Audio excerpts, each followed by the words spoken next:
क्या दीदी, यह कैसा रोग था जिससे उन मुनिराजों को अपना मुनिपन त्यागना पड़ा?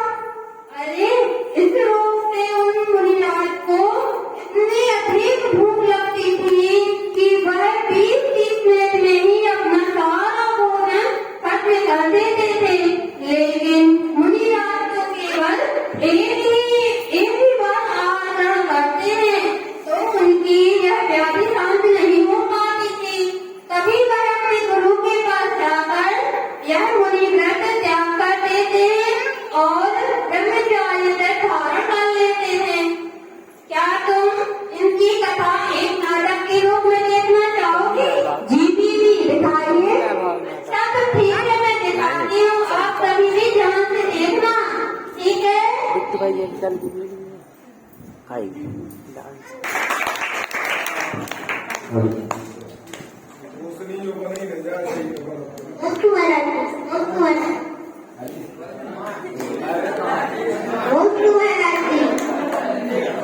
महाराज जी, मुझे ब्रह्म ज्ञानी लोग हो गया है। आप मुझे संलेखना की आज्ञा दीजिए। मैं जब भी आहार लेता हूँ उसके तुरंत बाद ही मुझे भूख लगने लगती है। मेरी भूख कभी शांति नहीं होती है।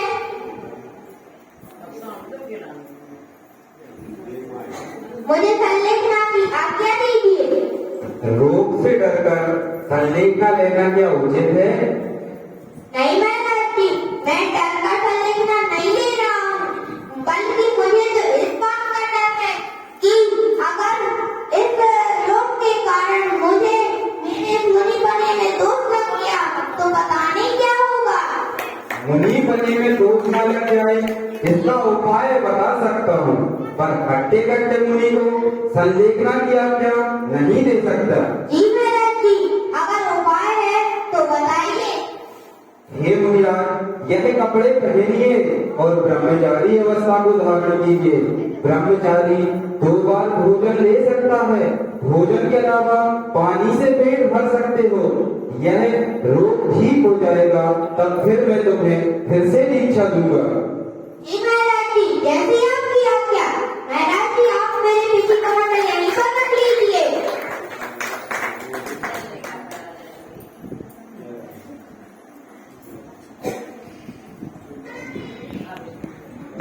स्वामी ने अपने पिछी कमंडल अपने गुरु के पास दे दिए और वह कपड़े पहनकर बाल ब्रह्मचारी अवस्था धारण कर वह मंदिर जी में बैठ जाते हैं।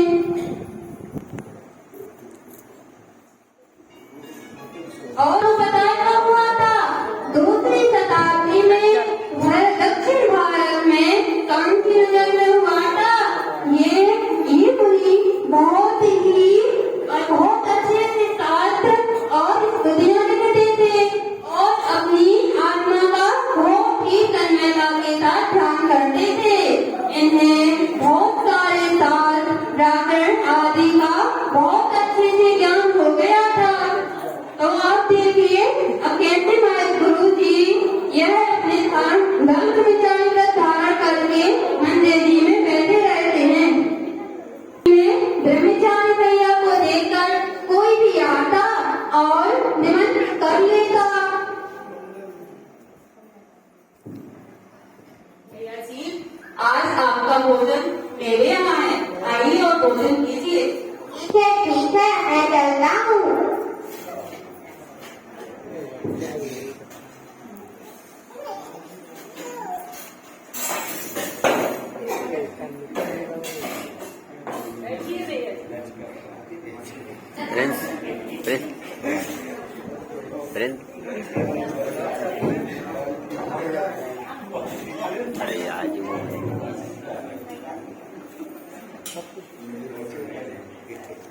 तो देखा आप लोगों ने कैसे भैया जी का निमंत्रण रोज रोज अलग अलग चौके में हो जाता और वह इतना खाते कि उनके घर का पूरा भोजन समाप्त हो जाता। यही देखकर वह बहुत शर्मिंदित होते थे। उनको लगता था कि ये कैसा रोग है कि मैं इतना खा लेता हूँ कि उनके घर का सारा भोजन समाप्त हो जाता है।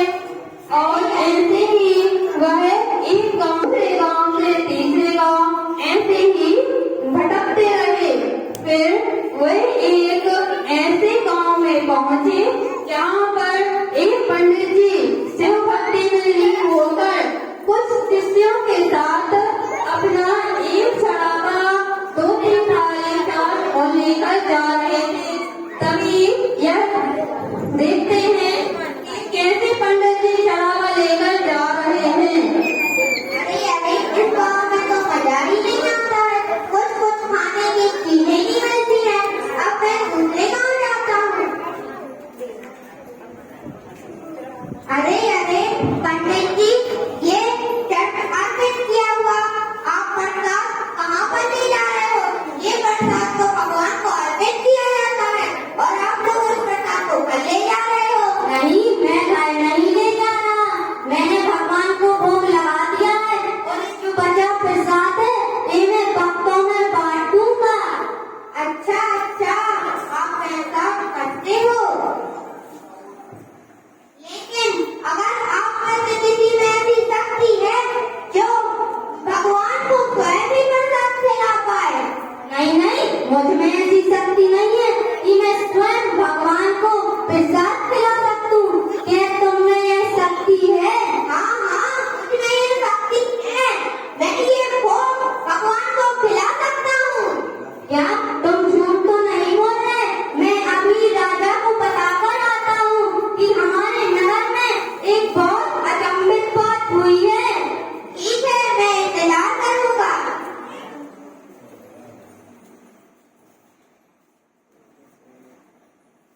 हाँ पंडित जी, कैसे आना हुआ? मैं तो ठीक हूँ राजन। मैंने सुना है हमारे नगर में एक बहुत ही अचंभित बात हुई है राजन। ऐसी क्या बात हुई है? एक ब्राह्मण आया था मेरे पास और मैं बोल रहा था कि मैं स्वयं भगवान को भोजन खिला सकता हूँ। चलिए चलिए और आप स्वयं देख लीजिए। अरे कोई मूर्ख ही होगा, मैं इसमें अपना समय बर्बाद नहीं कर सकता। हाँ राजन, मुझे भी ऐसा कुछ ही लगता है, लेकिन एक बार चलकर देख लेते हैं। ठीक है, तो मैं स्वयं चलता हूँ। आइए राजन, आइए आइए, इधर है उसका नाम।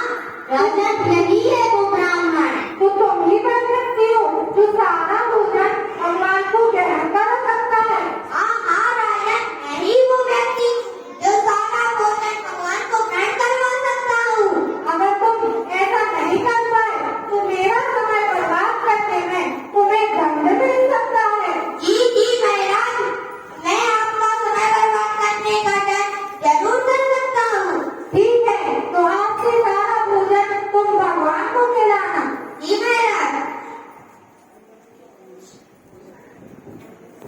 हमें लग रहा है सारे व्यक्ति सच में भगवान को भोजन करा रहे हैं। हाँ, पर मुझे पता है, मुझे भी ऐसा कुछ लग रहा है। यह झूठ बोल रहा है। चलो देख लेते हैं एक बार। नहीं नहीं पंडित जी, अभी आप दरवाजा मत खोलिए। जब इतना इंतजार किया तो थोड़ा और सही। नहीं नहीं, मैं खोल ही देता हूँ दरवाजा। नहीं नहीं, अभी थोड़ा ठहरो। नहीं नहीं, खोल देता हूँ। अरे पंडित जी जरा संतुष्ट तो। ठीक है, आप कहते मैं नहीं खोलता। अरे ये क्या हुआ? ये देखिए, स्वयं भगवान ने खा लिया। अरे ऐसा कैसे हो सकता है कि कोई व्यक्ति इतना भोजन तो खा नहीं सकता, तो तब तो भगवान ने ही सारा भोजन ग्रहण किया होगा।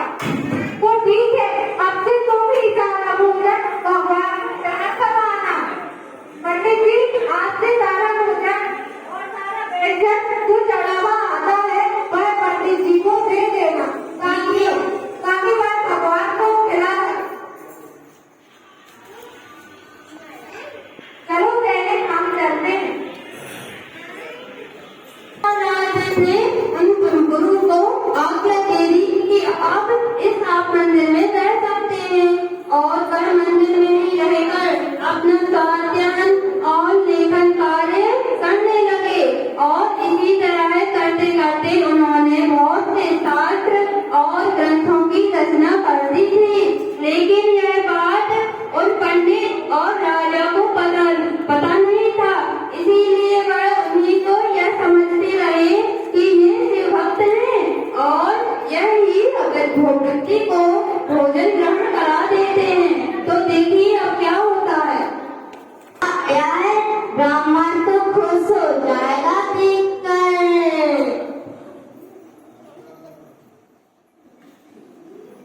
अरे पंडित जी, अरे ओ पंडित जी। हाँ हाँ जी, कहिए। आजकल ये भोजन क्यों बच रहा है? क्या भगवान ठीक से खा नहीं रहे हैं? नहीं नहीं, ऐसी बात नहीं है। मैं आजकल चढ़ावा ज्यादा आने लगा है। मैं अभी जाकर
और एक समाज। मैं तो सिर्फ तीसरा भगवान को ही नमन करता हूँ। तो तुम्हें अवश्य दंड मिलेगा। तुमने हमारे भगवान का ज्यादा उल्लंघना किया है। ठीक है, आप मुझे कल सुबह तक का समय दीजिए। मैं कल सुबह अपने आप से भगवान को नमन कर लूंगा। ठीक है, तुम्हें कल सुबह तक का समय दे दिया जाता है। हमें बहुत दिनों से मूर्ख बनाता रहा। क्या समझता है कि हम सब मूर्ख हैं, लेकिन हमें भी बहुत अक्ल है।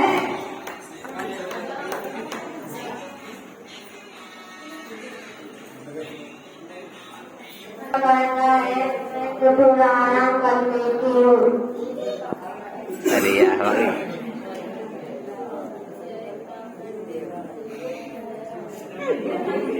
भाई जब वह तीन स्तुति करते हैं तो उनकी स्तुति देखकर एक देवी प्रकट होती है। आपकी भक्ति अत्यंत पवित्र है। आप निश्चिंत रहें। राजा स्वयं प्रातः आपसे क्षमा मांगेंगे। बस आप 24 तीर्थंकरों की स्तुति करते हुए स्वयं स्तवन करो। स्वयं स्तवन की स्तुति करते हुए रचना के लिए प्रभु की भक्ति में किए गए सारे कार्य पूर्ण सफल होते हैं।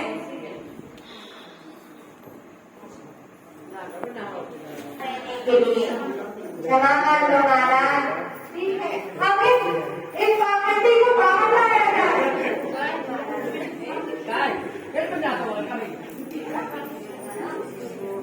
पंडित जी, अंदर जाके देखिए यह क्या होता रहता है और इसकी पूरी छानबीन कीजिए। ठीक है, मैं अभी करता हूँ।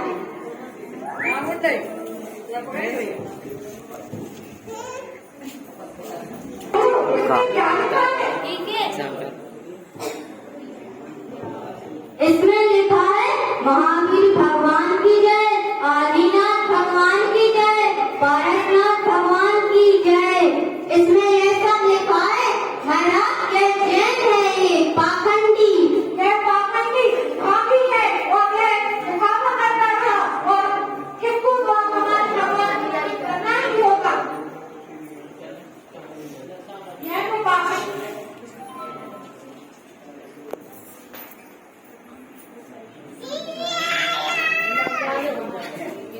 शंकर प्रभु आदिनाथ मुनिनाथ आदि व्याधि रथ मद दे तुम पद में मगनाथ शरण चरण है आपके कारण करण जिहार भवदंड दंड करते चलो करुणा कर निराश चंद्र कलंकित बिंदु हो चंद्र प्रभु अकलम पर को संकित के तुझे शंकर तुम दिखा मैं तो मन पापा क्या पूजिल जान का बैठ लगा परयम।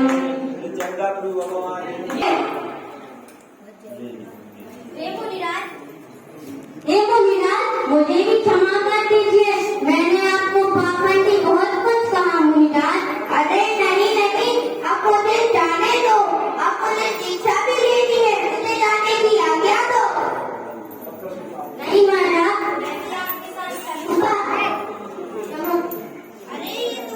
अरे ये तो खत्म हुआ। आप मुझे अब फिर से मुनि दीक्षा दे दीजिए। तुम जैसे शिष्य का गुरु को हमेशा से प्रतीक्षा रहती है। आइए उच्चासन ग्रहण कीजिए मुनिराज। नहीं मुनिराज, वो उच्चासन तो आपको ही सेवा देता है। अब मेरा शरीर शिथिल हो चला है, इसलिए अब आचार्य पद आपको सौंपना चाहता हूँ। यह मेरी आज्ञा है। क्या मेरी आज्ञा की का आपकी नजर में कोई महत्व नहीं?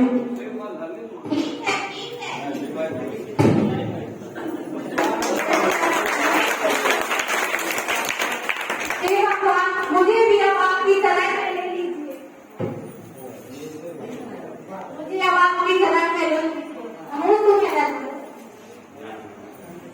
सेव फल दूर कर लिया, उठा लिया सेव फल। तो देखा आप सभी ने कैसे समर्थ सत्य स्वामी ने अपने रोग को दूर कर दिया और फिर से अपने गुरु के पास जाकर उन्हें दीक्षा ग्रहण की और उन्हीं के साथ वो राजा और पंडित उन सभी ने भी दीक्षा को ग्रहण किया। देखा आपने कितना अच्छा दृश्य था। इस कहानी में तो दीदी बहुत मजा आया। आप सबको मजा आया?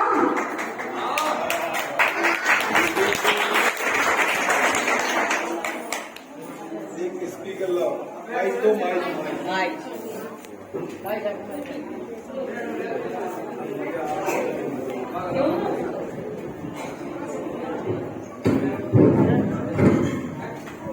प्रिंस साहब